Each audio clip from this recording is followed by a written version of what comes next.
Hello everyone, मिर्च मसाला रसोई में आपका स्वागत है। आज मैं शादियों और पार्टियों में बनने वाले आटे की कचौरी को बहुत ही आसान तरीके से बनाना सिखाने जा रही हूँ। ये कचौरी खाने में बहुत ही टेस्टी होते हैं और सभी को पसंद आता है। तो चलिए पहले कचौरी के अंदर भरने की सामग्री को तैयार कर लेते हैं। कचौरी के अंदर भरने के लिए हमने बिना छिलके वाली उड़द की दाल मेजरिंग कप से 1 कप ली है। अब उड़द की दाल के ऊपर से वाइट रंग का डस्ट निकालने के लिए हमने यहाँ पर टेरिकॉट का जालीदार दुपट्टे का कपड़ा लिया है।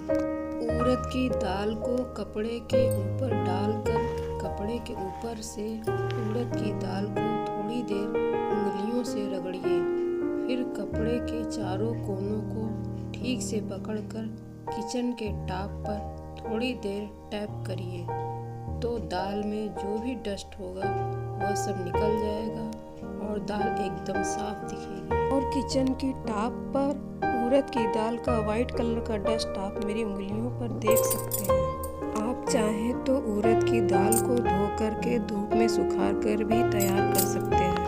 अब दाल को थाली में निकाल कर देख लीजिए, यदि कोई कंकड़ दिखे तो बाहर निकाल दीजिए। अब दाल को ग्राइंडर में डालिए, उसमें 1 टीस्पून हींग डाल दीजिए, 1 टेबलस्पून जीरा डाल दीजिए, 1 टेबलस्पून काली मिर्च डाल दीजिए और दाल को सूजी की तरह दरदरा ग्राइंड कर लीजिए। फ्रेंड्स, कचौरी का ये पाउडर आप एयर टाइट डिब्बे में बंद करके काफ़ी दिनों तक स्टोर करके रख सकते हैं और जब आपका कचौड़ी खाने का मन करे तो आप इससे फटाफट कचौड़ी बना करके तैयार कर सकते हैं।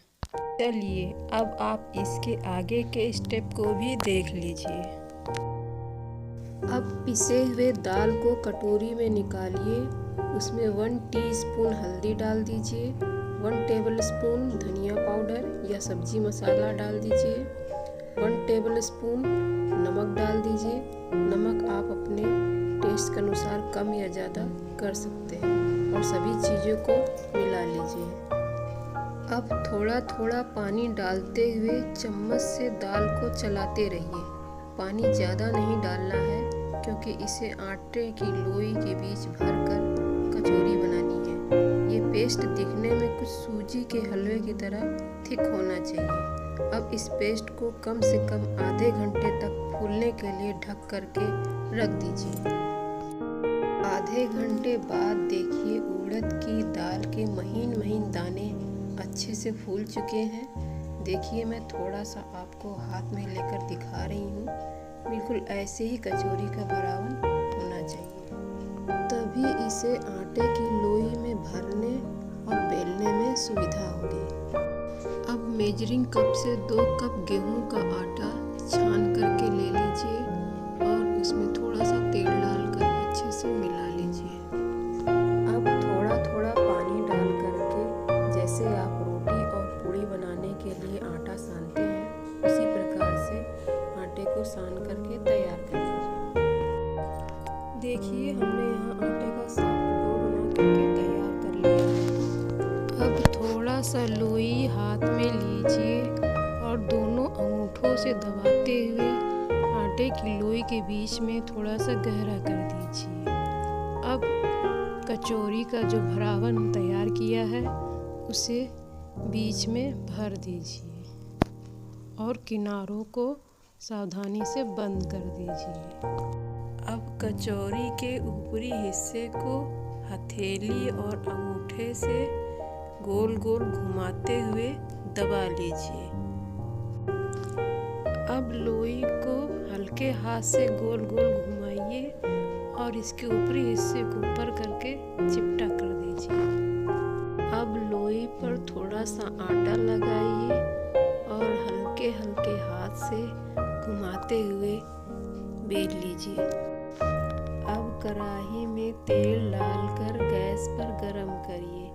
जब तेल अच्छे से गरम हो जाए तो कचौड़ी को कढ़ाई में सावधानी से डाल दीजिए और गैस की आंच तेज कर दीजिए और छन्नौटे से कचौरी को थोड़ा थोड़ा हिलाते रहिए, तो थोड़ी देर में कचौरी फूल जाएगी। और फूल जाने के बाद कचौड़ी को दूसरी तरफ से उलट दीजिए। और जब कचौरी दोनों तरफ से सुनहरे रंग की हो जाए तो उसे प्लेट में निकाल लीजिए। और इसी तरह से आप सारे ही कचौड़ियों को छान करके तैयार कर लीजिए। और यदि कचौड़ी की पिट्ठी बच गई हो तो उसे ढक करके फ्रिज में रख दीजिए और दूसरे टाइम गर्मा गर्म छान करके अपनी मनपसंद सब्जी के साथ खाइए, चाय के साथ खाइए और मेरे चैनल को सब्सक्राइब भी कर लीजिए।